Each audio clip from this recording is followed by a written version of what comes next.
So Ade, for our next Quest Wednesday, the theme is honoring the body.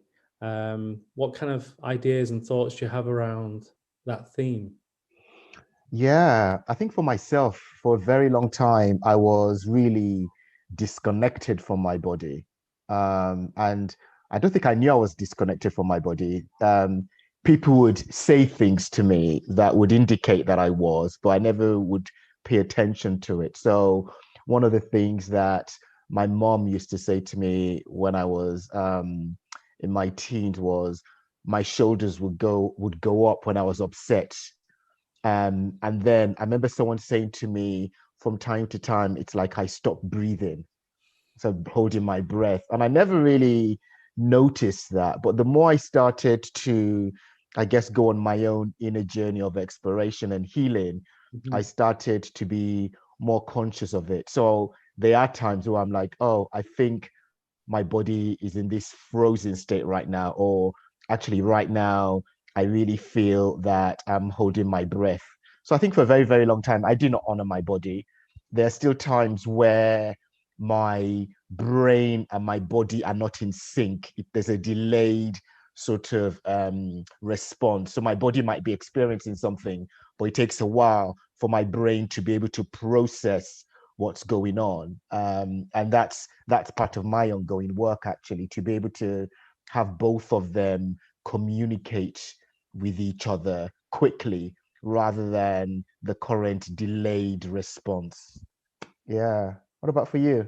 Yeah, God, that ties in so much with some thoughts I've been having as well. It's like listening and responding, allowing the body to respond rather than the disconnect. I think similar to you, I think I reside in my head a lot and I don't listen to my body. And I remember an experience I had, which was quite unusual, but it kind of helped to shift things for me. I was in Thailand, and in the morning I normally wake up and go running on the beach before I have breakfast. And I woke up and I went to the beach. And as soon as I got to the beach, my head kicked in. As like, how far are we going? Like, pick a spot and we're going to run to that spot. And I was just conscious that my brain was trying to dictate. And I consciously kind of said to myself, I'm not going to let the brain dictate. I'm going to listen to my body. I'm going to run and feel the sensation of the warm wind and the water because I'm barefooted. And I'm going to just allow my body to decide when to stop and then I'll turn back. So I started running. And this is a beach I've run on loads of times. And normally I kind of know when I turn back. There's a certain place when I get to. But I just was running and listening to my body, and went beyond the place I normally run to, and I thought, does my body want to carry on? And I kind of was asking my body a question like, do you want to carry on? And my body felt good, so I just carried on. And I went a lot further than I would normally run. And then I kind of said to my body, what do you need? And my body's like, let's go swimming. So I jumped in the water, started swimming.